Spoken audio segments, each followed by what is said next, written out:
Hello guys, to পুনৰ স্বাগতম জনাইছো মই বিকাশ ডকাৰ নতুন এটা ব্লগিং ভিডিঅ লৈ সো নাৰিকলি মন্দিৰৰ ভিডিঅটো চালে সো আপোনালোকে যদি এতিয়া কমেন্ট কৰলে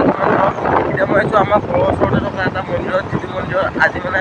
ভিডিঅ দেখি আছে একচুয়ালি গাইস যোৱাকালি ৰাতিৰ পৰা হৈছে এটা আজি পৰিৱেশটো লৈ আহিছো এটা সময় হৈছে 10:40 আৰু আহি কেনে ইয়াৰ পৰিৱেশটো দেখুৱা আমি আজিকালি কোনে দেখাব গাইস সমাজৰ মানে নীতি নিয়ম বা মন্দিৰৰ ইতিহাসটো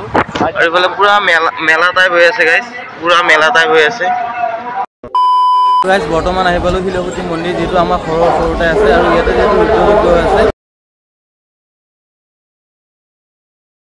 তো মানে হেৱাটো বলাই গলো আৰু আমাৰ লগত আছে এইবেলা অচিনিয়াটো আইছি আৰু ইয়াতে আমি পায়ক খাম তাৰপিছত আমি বাহিৰৰ পৰিৱেশটো দেখুৱাম আপোনালোকক যেহেতু আইছোয়ে আৰু ঘৰৰ ওচৰৰ মন্দিৰ সেইকাৰণে ব্লগিং ভিডিঅটো বনাইছো সো আপোনালোকে চাই থাকিব আৰু গাইস হেৱাটো জনালো যেহেতু শাওণ মাহৰ যিকোনো সোমবাৰ এটা হয় এই অনুষ্ঠানটো সো হেৱাটো জনাই বাহিৰত আইছো আৰু হোমৰ ফটোটো দেৰিকে লম আৰু যদি দেখুৱা গিলা কোনা দোকান ভৰ্তি হৈছে আৰু এটো হৈছে বাহিৰৰ সাইড আৰু এটো হৈছে মন্দিৰটো আৰু ভিতৰত ফটোমাৰাই আছে আৰু ইফালে মিটিং হৈ আছে খবৰ কাৰণে দাদাৰ পৰা একদম পায়সৰ বাটিটো ললো দাদা কেনেকুৱা খবৰ ভাল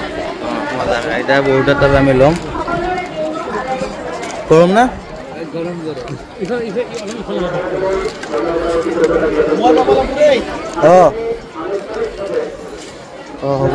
আৰু গায়ক কমলাই বঢ়িয়াকে পায়স খাই আছে আৰু শিলগুটি মন্দিৰত আৰু গোটাই দৰ্শনাৰ্থী গিলাকে পায়স খাই আছে কিবা এটা কৈ দিয়া আমি ভোক খাই আছো দিয়া আৰু বহুত মানুহৰ মানুহ দেখাই দিয়ে বহুত ধুনীয়া হৈছে বহুত ধুনীয়া আৰু এনেকৈ গাইছ ময়ো আহিলো আপোনালোকক দেখাবলৈ শ বছৰ পুৰণি প্ৰত্যেক বছৰ শাওণ মাহৰ যিকোনো এটা সোমবাৰত এই মন্দিৰটোত একচুৱেলি গাইছ ৰুদ্ৰযজ্ঞ পতা হয় আৰু মই আহি কেনে আপোনালোকক গোটেই পৰিৱেশটো দেখুৱাই ল'লো আৰু এতিয়া মই গুচি গৈ আছো নৱগ্ৰহ মন্দিৰ চাই থাকিব আজি ব্লগিং ভিডিঅ'টো আমাৰ মানে ডিচিশ্যনটো কেনচেল হ'ল মানে শিলগুটি মন্দিৰ যিহেতু ৰুদ্ৰযজ্ঞ অকণমান দেৰিকৈ হ'ব হোমৰ হেৰি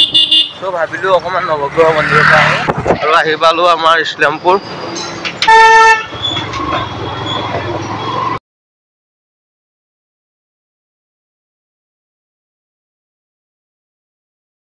A few moments later. Guys, নৱগ্ৰহ মন্দিৰৰ দুৱাৰমুখ পালো আৰু ইফালে দাদাৰ তাবে মানে মজাকে ধূপ দুটা লৈ লৈছো আৰু এতিয়া আমি যাম এই নৱগ্ৰহ মন্দিৰৰ ভিতৰত আৰু যাই কেনে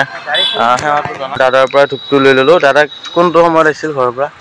ৰাতিপুৱা 6টা বজাত আহিছো এনেতো মানুহ হয় এতিয়াও হৈ আছে আজি ভাল মানুহ হৈ আছে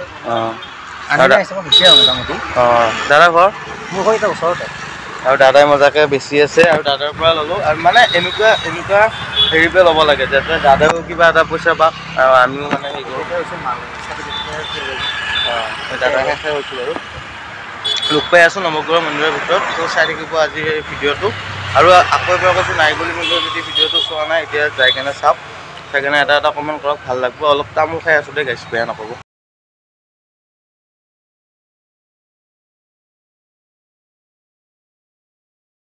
আহি ল'লো নৱগ্ৰহ মন্দিৰ আৰু পিছফালে আছে মন্দিৰটো আৰু সেৱা চাই জনালোঁ একচুৱেলি গাইছ এই মন্দিৰটো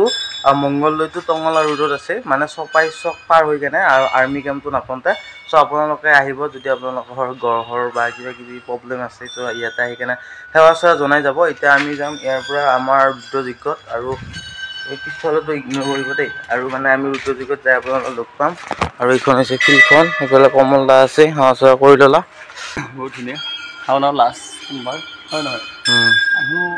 কমলাৰ লগত ক'তো অহাই নকৰে যিহেতু ই ব্যস্ত হৈ আছে মানে ইয়াৰ